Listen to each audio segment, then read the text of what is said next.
Welcome back, everyone, to part two of my conversation with Stephanie Krauss, the author of a new book called Whole Child, Whole Life. This is your host, Ken Futernick, and in part one of this episode, Stephanie explained why educators and parents are wise to be thinking beyond the academic development of children and to be thinking about the whole child. And she offers a number of practical things they can do to promote what is commonly referred to now as children's social emotional learning. Welcome back, Stephanie. I'm so glad to be back, Ken. Stephanie, at the end of part one, I quoted Frederick Hess from the American Enterprise Institute, who wrote that SEL is often, quote, an excuse for a blue bubbled industry of education funders, advocates, professors, and trainers to promote faddish nonsense and ideological agendas. He goes on to say, should parents be concerned about SEL? Well, look, if you're getting sensible notes from the principal suggesting that teachers are making a concerted effort to promote tolerance, cultivate relationship skills, and encourage better decision-making, that's generally a terrific thing, Hess says. But if school SEL missives are dotted with talk of microaggressions and implicit bias, parent-teacher night features a pitch for eyebrow-raising disciplinary strategies, or classrooms are cluttered with feeling thermometers and privilege maps, I'd say concern is in order. Now I want to play the audio clip we heard from part one of this episode. Social emotional learning is the latest craze that is taking over our education across this country. This is Jennifer McWilliams from an organization called Purple for Parents Indiana. It is a curriculum that schools are adopting to shift the school culture and educate what they call the whole child. They assume the role of parents, essentially by using brainwashing techniques and role-playing to teach children how to think and feel about life. These programs are designed to influence our children's behavior in the name of social justice. And these activities desensitize our children to accept all ideas and lifestyles as normal, regardless of what family morals they may have. These are some pretty strong concerns people are raising about social emotional learning and what you've written about. What are your thoughts? It makes me think about this book that I read, Switch by Chip and Dan Heath, years ago. And they talk about how this is, I'm paraphrasing here, but lack of clarity can breed confusion, and too much confusion can breed contempt. And I feel like that is so much what has happened here, which is that we have always known, parents, teachers, coaches, counselors, other people who are raising and working with kids, that kids don't only develop cognitively, they also develop socially, emotionally, physically, spiritually, and that they develop wherever they spend time. My son, my fourth grader, he goes to school at 8 a.m. He's a part of the school-based after-school program that I pick him up at 6 p.m. That means that my kid during the school year is in his school building from 8 in the morning until 6 o'clock at night. During that time, he is going to have experiences that are highly social, that are highly emotional. And those adults are doing so much of the caretaking and raising of my kid. They're getting him for the majority of his working hours, and I'm relying on them to coach him and to support him in learning social skills and emotional skills.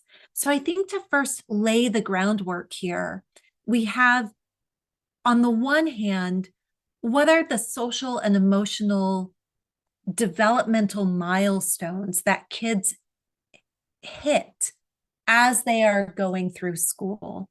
And how can schools and classrooms and teachers support kids as they are learning? On the other hand, learning itself, the science of learning, is hugely social and emotional. And so much of the conditions for learning rely on social connections and experiences that evoke emotion. So then you have these social emotional learning programs. And if you think about this like a Venn diagram, sometimes social emotional learning programs really overlap and support the social emotional health and wealth and growth of our kids. But they're not always fantastic. I have seen them done really well, and I have seen them done very poorly. They kind of remind me of like when we talked in the last episode about citizenship, of like health class or driver's education, these kind of like 1 credit or couple credit classes that get all kinds of things jammed into them, life skills and all kinds of things. In my own children's lives, even though I have been involved nationally in social emotional learning for years, I have been pretty disappointed with some of the SEL, I'm putting air quotes, folks can't see me, SEL programs that they've experienced. One which is called Caring and Connected Communities, but my kid doesn't feel like he's a part of a caring or connected community. And so in the middle of the spectrum, so on the first side, what we were just talking about is how do we as educators and schools, homeschoolers, anybody who's educating kids, support the social emotional growth and skill development of kids? What does that look like? What are the conditions that support it? In the middle are what are actual curriculums and programs called or dubbed social emotional learning or SEL, and what kinds of specific classes or experiences directly instruct kids on particular skills and supports. Now, this is where you get some gray. Now, on the far other side of the spectrum, you have the weaponization of an acronym or the use or misuse of that SEL time in school to do whatever. Because often teachers don't have really strong support and training and professional development in how to use that time really well. And so what I would just kind of lay out for folks is where the culture wars became so toxic and really dangerous is that we're at a moment where young people are experiencing an unprecedented mental health crisis and being impacted in profound emotional ways. They have lost so many social health opportunities from multiple years in the pandemic, which has also compromised their learning because learning is social and emotional. There has never been a more important time to support the social and emotional development and skill development of kids. But we've also taken this 3-letter acronym and weaponized it as the next CRT. And there are folks on both sides of the aisle to blame here, because when that happened, there were people who kind of dug their heels in and began defending the acronym and defending the programming wholesale without recognizing real limitations that those of us who've been in the work for a long time already knew existed. So much of what you're saying makes sense to me. I'm particularly struck by something that you started with, acknowledging that SEL practices are not always practiced well. And I mean, that's true of anything. The way people teach kids to read or to do mathematics or social studies, there's some techniques and some people that just don't do it very well, but it's not necessarily a reason to construct an indictment about teachers in general or about certain practices. Stephanie, I want to go on and just have you respond to Jennifer Williams from Purple for Parents, Indiana. And she said, these programs, SEL programs, are designed to influence our children's behavior in the name of social justice.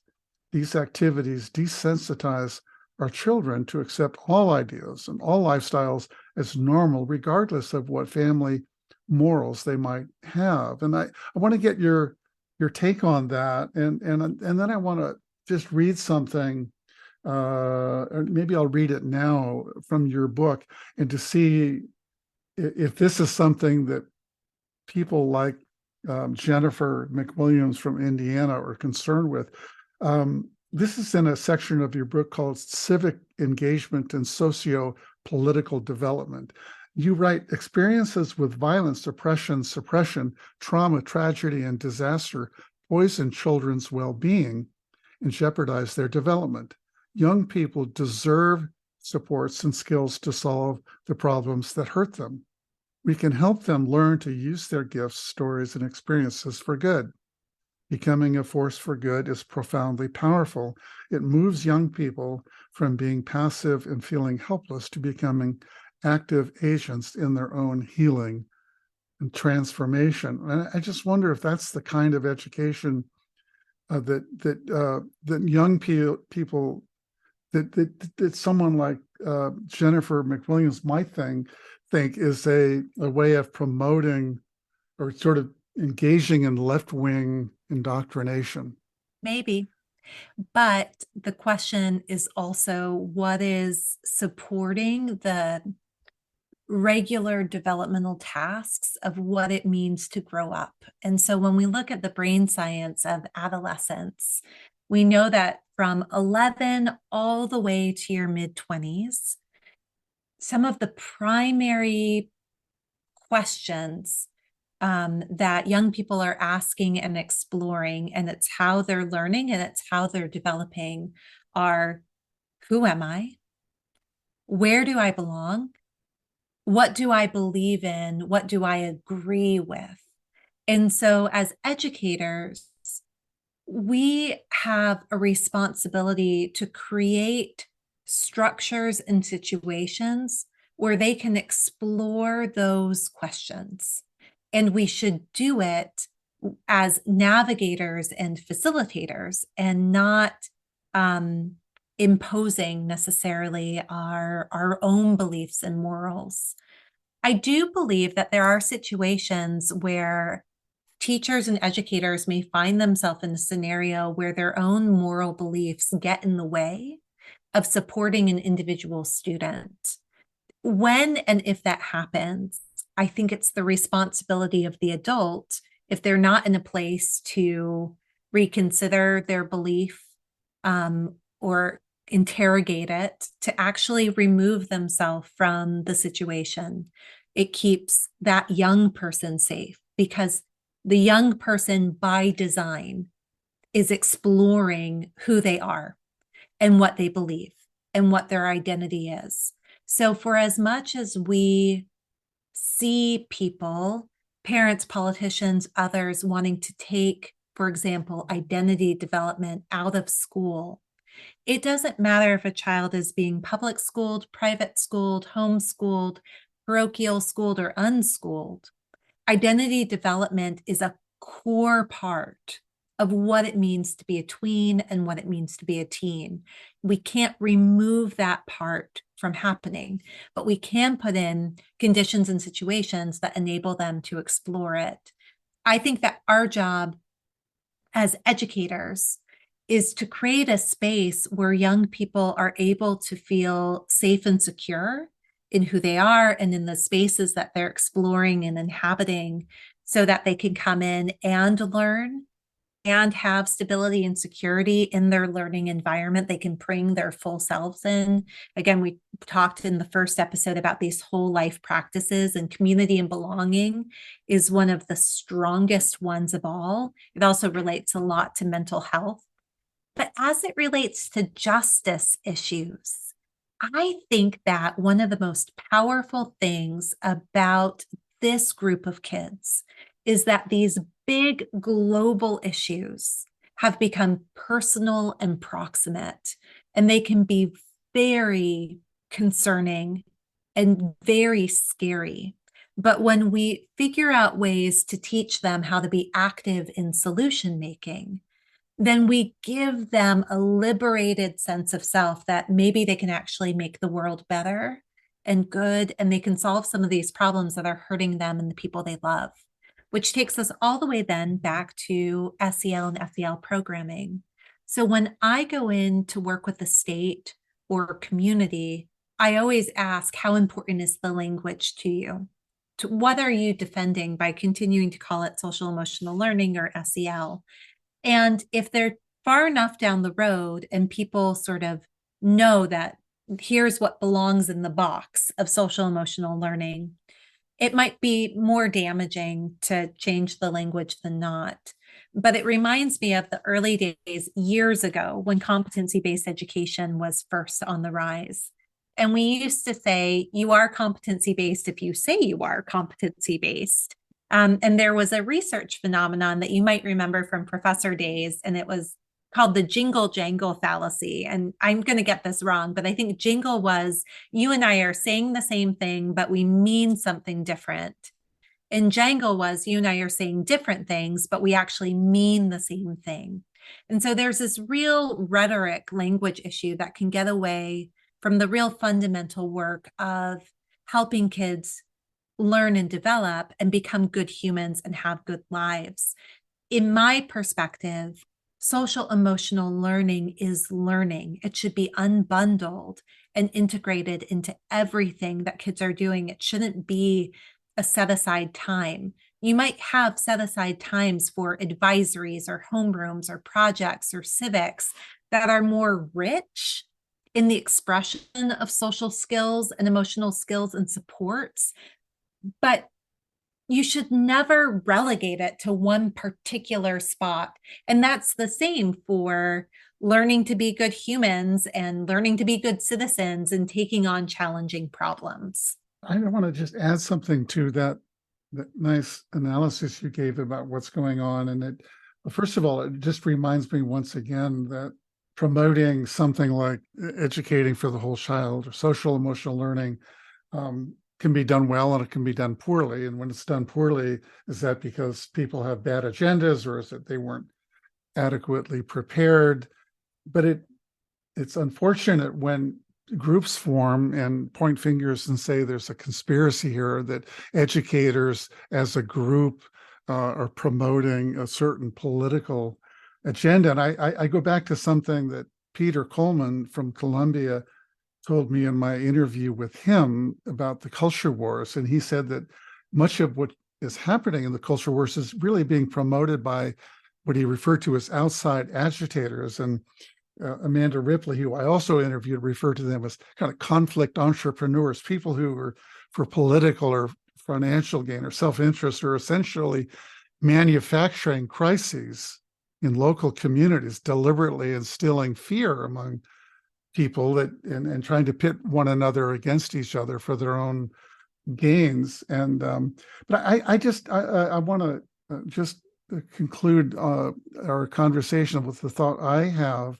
about my hope for the future. And I wonder what you think about this, but I truly believe that if people across the political spectrum in schools and local communities come together and agree to turn down the volume and have civil conversations and really listen to one another without outside agitators in the mix, that they will find common ground. They'll have healthy disagreements from time to time, but will ultimately agree on ways to best serve the interests of all of their students. And I wonder if you support that idea that I have about that.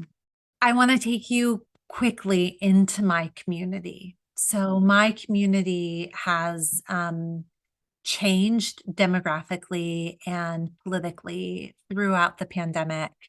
But we're a small community in the Midwest and collectively love our kids.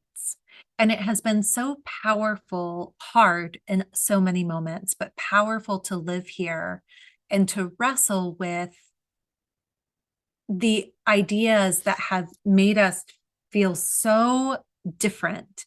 And yet, in everything that matters with the kids, when we're on, at sports games, when we're on field trips, when we're in the school building together, when we're doing play dates, the common ground is so present. But there are big ideas that end up causing real harm. And when the ideas get exchanged, sometimes kids end up in the middle. So, for example, my two boys are monitored for a genetic health condition that made the pandemic extra scary for us. And my mom moved in with us. And we lived in a community that was very anti-mask and very keep the community open, anti-vaccine. And all the boys heard each day was, why does my community want me to die? Why does the school want me to die? Because that common compassion that I knew was there never came out in the articles or in the conversations or the school board meetings. It didn't start with, we know that there are families who are having an especially hard time and it's scary because of health risks or whatever else. It immediately went to these political ideas and these dividing lines. And so as we move forward into the future, and I spend a lot of time thinking about the future and forecasting, I talk about it in Whole Child, Whole Life. One of the best things we can do is just to teach our kids to be as human as possible, and that human connection and cultivating empathy and deep listening and learning and curiosity and staying open are crucial skills, and their lives depend on it. And so the last thing that I'll say here as we wrap up the social emotional learning piece is that I actually do believe fully and factually that there are individuals who are hired and paid to try and cause dissent and division in local communities. And that if I was a bad guy and I was looking at a long game, multi-generational strategy, one of the best ways to take down and break down a democracy or a neighborhood or a nation would be to really mess up its kids. And in this moment, our kids need social and emotional support more than they ever have before. And if we allow confusion and contempt to get in the way of providing those supports and removing those supports from the places where they spend the most time, we are engaging in life-threatening practices. And so before we do that, it's worth the risk and the discomfort of coming together to figure out what we actually mean when we talk about social emotional development, when we talk about social emotional learning. Beautifully said. And I myself have come and state what you said so eloquently in sort of a short version of it, which is that I think there is no greater threat to all of us in our communities, our schools, and our families, our relationships, even our country, than our inability or unwillingness to come together and be respectful and civil towards each other and to listen to one another. Because if we can't do that, there's really no problem we can solve. So it is what Peter Coleman refers to as a first order problem. And I think you and I were both coming at it and expressing our concern about that. But I leave with a sense of hope, because as you refer to, there's this incredible sense of common ground. And yet in media, that's not the story they want to write about. They want to write about conflict because that's what gets clicks and that's what gets people to pay attention to the television, social media, and mainstream media. But I think if we stand up and insist on and reminding ourselves that what we're ultimately after is communities and relationships that work for us, and remember what our common ground is all about. So with that, Stephanie, I want to thank you so much for being part of Courageous Conversations about our schools, and congratulations on the release of your new book, Whole Child, Whole Life. So thanks so much, Stephanie. Thanks so much, Ken. And if folks want to learn more about the book, they can just go to wholechildwholelife.com. And that's also a good way to get in contact with me. Fantastic. Well, you will find this episode and all of our episodes of Courageous Conversations about our schools at schoolconversations.org and on your favorite podcasting platforms. Bye, everyone.